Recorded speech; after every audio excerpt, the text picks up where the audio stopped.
오늘 말씀, 나를 능하게 하신 주께 감사라는 바울의 이 고백은 사실은 디모데에게 보낸 편지였습니다. 그리고 그의 감사에는 한 가지 독특한 점이 있습니다. 그 점은 자신의 돌아온 모든 삶을 회상하고 기억하며 했던 감사였습니다. 마치 한 해 농부가 농사를 지고 이렇게 수확물을 거둔 다음에 한 해 동안 일어난 모든 일들을 생각하며 감사했던 것처럼 말입니다. 10월 달인데 10월과 11월, 이 가을은 추수의 계절입니다. 한 해 동안 농부들이 밭에 뿌린 씨앗이 열매가 되고 수확하며 땅과 하늘에 감사하는, 그리고 믿는 사람들은 하나님께 감사하는 감사와 추수와 수확의 계절입니다. 부끄럽게도 저는 한 번도 농사를 지어본 적이 없습니다. 아주 작은 화초를 심어서 키운 적도 없습니다. 그래서 농부가 농사를 지어서 수확하면 감사하다는 것은 이해가 되는데, 제가 이해하는 그 마음이 그 농부의 마음처럼 간절한 줄은 모르겠습니다. 그래서 말씀을 준비하면서 한국에 전화를 겁니다. 농사를 짓고 있는 사람에게. 저희 한국에 어머니가 계시는데 70이 넘은 노모입니다. 일생을 장사를 하셨는데 이제는 기운이 없으시니까 텃밭에 있는 조그만 땅을 일구시고 갖은 농작물을 지어서 7 자식들에게 보내는 것을 낙으로 삼고 있습니다. 그래서 여쭤봤습니다. 농사를 짓는, 그리고 특별히 이 시기에 수확하는 농부의 마음은 어떻습니까? 말씀하시기를, 요한복음 15장에 이 하나님을 농부라 표현하는 거 있지 않습니까? 마치 하나님의 마음처럼 작은 씨앗을 뿌렸는데 하늘만 바라보고 땅만 바라보고 있다는 것입니다. 언제 비가 내리나, 언제 이것이 자라나. 그러나 가을이 되면은 어김없이 하늘이 키워주고 땅이 영양분을 공급해서 열매가 주렁주렁 열릴 때마다 하늘 아버지의 마음을 조금 알 듯 하다 하십니다. 우리가 농부들은 아니지만 추수감사 예배로 모인 이 자리에서 우리가 먹고 마시고 입는 모든 것들이 하나님이 허락하신 땅과 하늘, 그리고 하나님께로부터 온 것임을 고백하는 마음으로, 그리고 감사하는 마음으로 두 공동체가 이 자리에 모여 예배를 드리고 있습니다.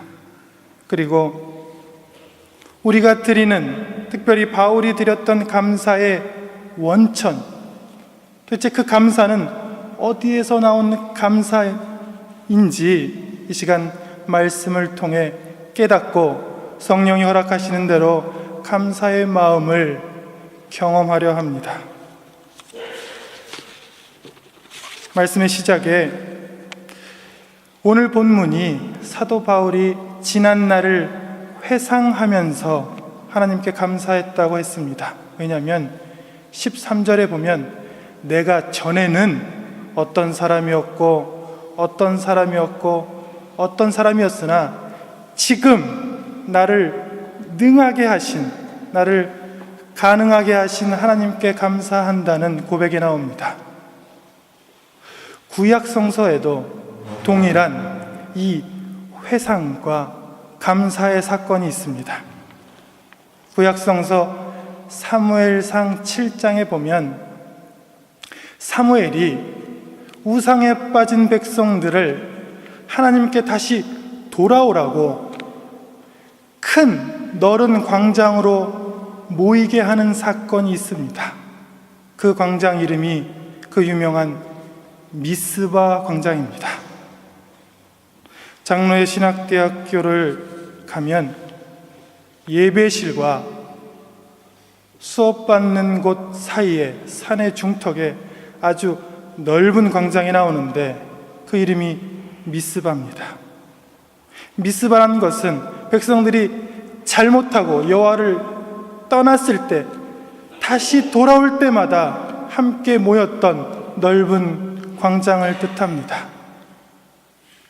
사무엘이 모든 백성들을 미스바 광장에 모으고 그들에게 금식을 권면하며 그들이 물을 길어 그 광장에 붓고 하나님께 기도하기 시작합니다. 근데 이 좋은 뜻으로 모였는데 적군인 블레셋에게는 그것이 아주 그들을 죽이기에 좋은 기회였습니다. 블레셋에 그 정보가 들어갑니다. 그리고 군대를 모아서 이스라엘의 배나 많은 군인들을 모아서 그들이 모여 있어서 기도하는 그곳을 치려합니다. 그때 사무엘이 한 사건이 놀랍습니다. 사무엘은 사람들을 정비해서 전쟁을 준비한 것이 아니라 도리어 하나님께 번제를 드리기 시작합니다. 지금으로 말하면 우리처럼 이렇게 모여서 찬양하고 기도하는, 그리고 말씀을 듣는 예배로 모인 것입니다. 성경에 의하면 번제를 드릴 바로 그때에 하나님께서 개입하십니다. 하나님께서 큰 우레를 내리시사 그들을 흩으셨다 성경은 증언합니다. 이스라엘 사람들은 진영을 갖추고 흩어진 블레셋을 쫓아갑니다. 그리고 그들을 패배시키고 진멸합니다. 그 장소가 미스바와 센 사이의 한 곳입니다. 그때 사무엘이 한 돌을 취해서 세우고 그 돌의 이름을 에베네셀이라 부릅니다. 그리고 성경이 말하길 그 뜻을 여호와께서 여기까지 우리를 도우셨다. 즉 바울의 감사는 마치 그 에베네셀의 돌처럼 하나님이 여기까지 42년이 넘도록, 그리고 32년이 넘도록 우리 공동체를 지금 여기까지, 그리고 앞으로도 도와주실 것이라는 확신을 가지고 한 감사였습니다.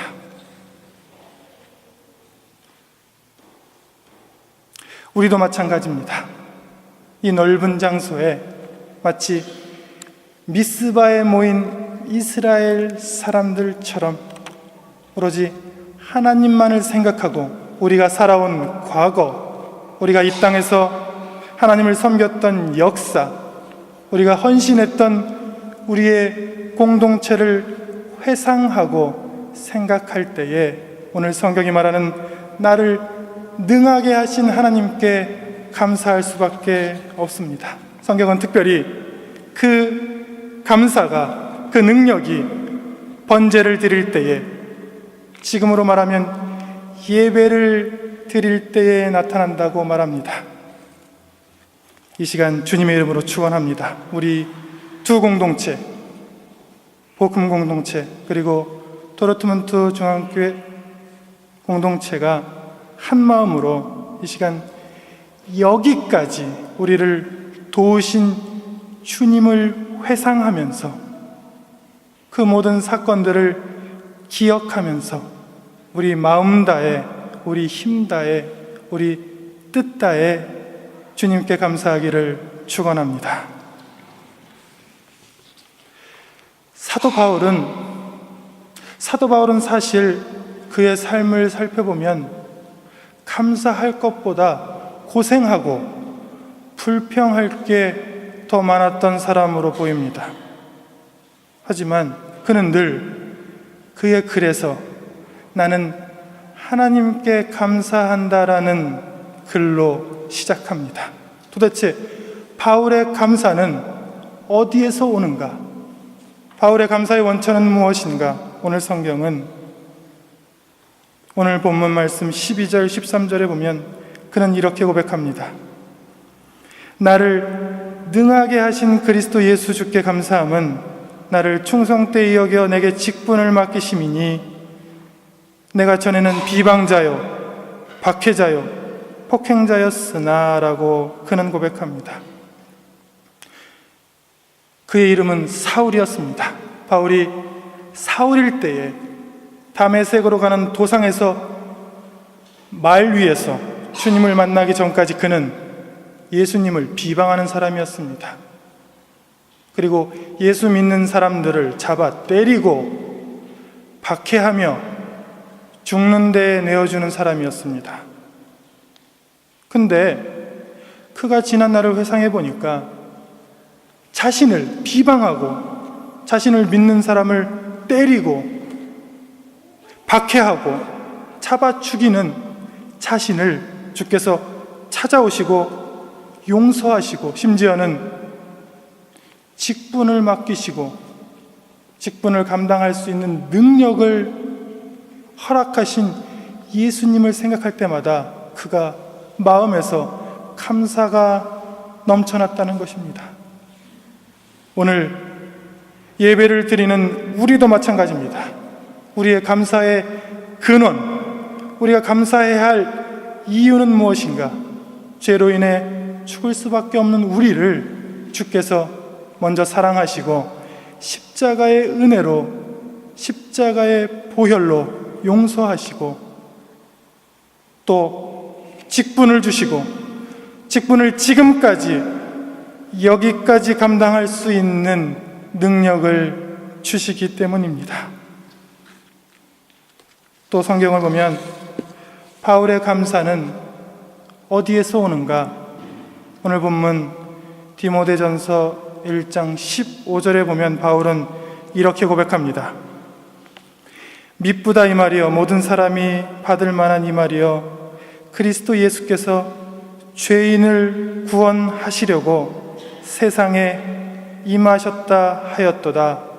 죄인 중에 내가 괴순이라. 바울의 감사는 자신의 죄를 자복하고 자신을 철저하게 낮추는 겸손한 마음에서 나왔습니다. 이것은 이 나이든 노사도뿐만 아니라 우리 공동체, 살아있어서 하나님을 찬양하는 참된 그리스도의 공동체도 마찬가지입니다. 공동체에서 자신을 낮추면 낮출수록 십자가 앞에서 자신의 죄를 자복하고 자신을 겸비히 여기며 겸손할수록 우리 마음속에서는 감사가 넘쳐납니다. 하지만 내가 이 공동체의 우두머리고 내가 저 성도보다 훨씬 뛰어난 사람이고 내가 훨씬 더 중요한 일을 하고 내 의견이 반드시 관철돼야 하고 내가가 나올수록 우리 마음속에 평안한 마음과 감사의 마음은 사라져갑니다. 바울의 고백을 한번 들어보겠습니다. 바울은 고린도전서 15장에서 자신은 사도 중에서 지극히 작은 자다. 그리고 심지어 사도라 칭함을 받기도 감당할지 못할 자라 고백합니다. 에베소서 3장에서는 모든 성도 중에서 지극히 작은 자보다 더 작은 자다. 그리고 오늘 본문에서는 자기는 죄인인데 죄인 중에서도 아주 괴수다라고 고백합니다. 그렇기 때문에 바울의 삶에서, 바울의 글에서, 바울의 고백에서 늘 감사가 넘쳤습니다. 왜냐하면 오로지 그리스도와 그의 십자가 앞에서 자신을 낮추고 주님, 저는 그저 죄인일 뿐입니다. 주님, 저는 사도라 칭함받기에도 부족한 자입니다. 저는 그저 주님의 은혜를 입은 자입니다. 이러한 죄의 고백과 겸손한 마음이 그의 감사의 원천이었습니다. 그렇게 이 시간 축원합니다. 오늘 우리도 공동체에서, 교회에서 철저히 자신을 십자가 앞에 낮추고, 주님, 저는 그저 죄인입니다. 주님, 저는 죄로 인해 죽을 수밖에 없는데 주께서 살려주시고 직분을 주신 주님의 종일 뿐입니다. 자신을 낮출 때에 하나님께서 허락하신 감사가 넘쳐나시기를 예수님의 이름으로 축원합니다. 또한 감사의 마음이 어디에서 오는가? 성경은 감사의 마음은 믿음에서 온다 말합니다. 한번 생각해 보십시다. 우리에게 좋은 일이 일어납니다. 우리가 결혼을 하고 행복한 가정을 가지고 학교에서 공부할 때에 좋은 일만 들려오고 사업할 때에 사업이 건승하고 승승장구합니다. 이렇게 좋을 때에 감사하지 않는 사람이 어디 있습니까? 누구나 다 감사할 수 있습니다. 하지만 반대로 생각해 봅시다. 우리가 일이 좀 되지 않을 때에, 우리가 힘들고 어려울 때에, 우리가 외롭고 고난당할 때에, 우리가 건강하지 못할 때에, 그럼에도 불구하고 감사하게 하는 원천은 무엇인가? 성경은 말합니다. 그럼에도 불구하고 감사하는 원천은 오직 믿음뿐이다. 제가 바울이 성령의 능력으로 기록한 각기 다른 4군데의 말씀을 읽어보겠습니다. 첫 번째, 빌립보서 4장입니다. 주 안에 항상 기뻐하라. 아무것도 염려하지 말고 감사함으로 하나님께 아뢰라. 골로새서 3장 15절입니다. 너희는 늘 감사하는 자가 되어라. 빌레몬서 1장 4절입니다. 내가 항상 내 하나님께 감사하고 기도할 때에 너희를 말한다. 에베소서 5장 20절입니다. 범사에 우리 주 예수 그리스도의 이름으로 항상 하나님 아버지께 감사하라. 이 4군데에 쓰여진 기뻐하라, 감사하라 말하는 이는 사도 바울입니다. 하지만 놀라운 것은 이 4가지 성경, 에베소서, 빌립보서, 골로새서, 빌레몬서는 바울이 감옥에 있을 때에 쓴 옥중서신입니다. 그가 차디찬 감옥에서 추위와 배고픔과 죽음이라는 공포를 앞에 두고 쓴 글입니다. 하지만 그의 글에는 늘 기쁨과 감사가 넘쳐납니다.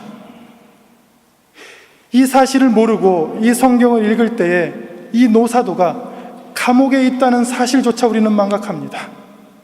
도대체 무엇이 춥고 배고프고 억울하게 죽을 수밖에 없는 죽음의 공포 앞에서도 이 사도를 기쁘고 감사하게 하는가? 그것은 믿음이었습니다. 성경이 말하는 진정한 감사의 원천은 환경에 있지 않습니다. 왜냐하면 사도 바울의 환경은 그리 좋지 못했습니다.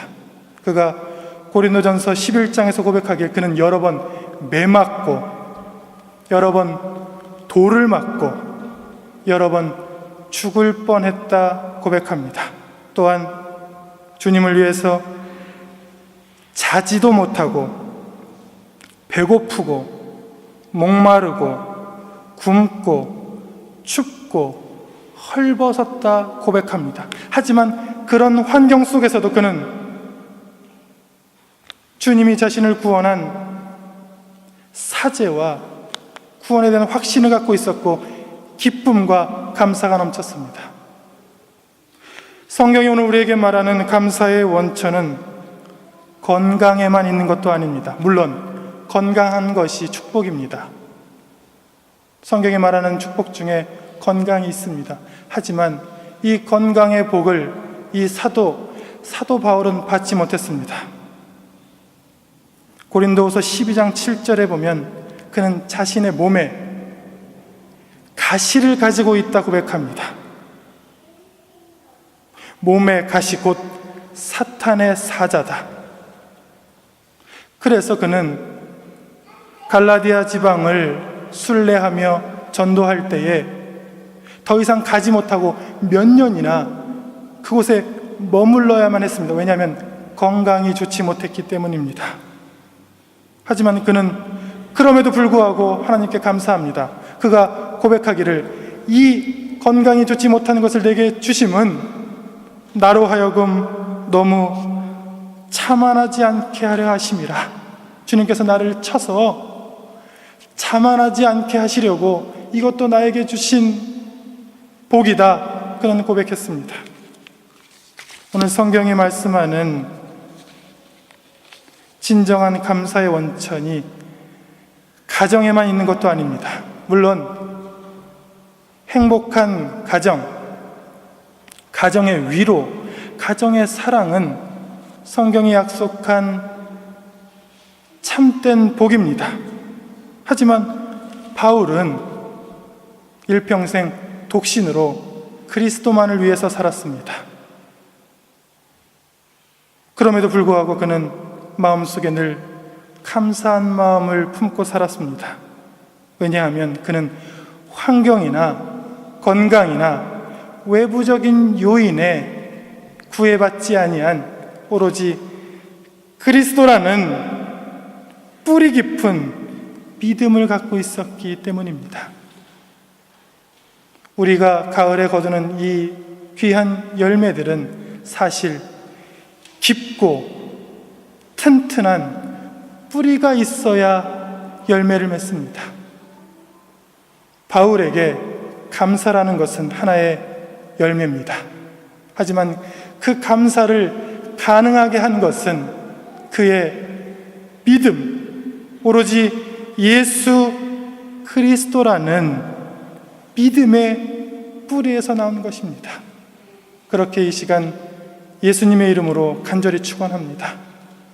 우리의 감사, 우리의 찬양, 우리의 예배의 원천은 우리의 환경과 무관합니다. 그것은 지금까지 우리를 도우시고 늘 은혜를 주시고 늘 채워주시는 하나님의 은혜와 예수 그리스도라는 믿음에만 기인합니다. 그렇게 오늘 우리는 우리가 가진 역사와 전통과 삶을 돌아보면서 하나님에 대한 감사를 예수 그리스도라는 믿음의 뿌리 위에서 주님께 돌려드리려 합니다. 42년이 넘은 복음 공동체, 32년이 넘은 도르트문트 중앙교회 공동체가 오늘 이 시간 특별히 에베네셀의 하나님, 지금까지 우리를 도우시고 계시는 주님을 만나고 자신을 오로지 그리스도의 십자가 앞에 자복하며 겸손해지는 마음으로, 그리고 환경에 구애받지 아니하고 오로지 믿음이라는 뿌리 속에서만 하나님께 감사하시기 바랍니다. 기도하겠습니다.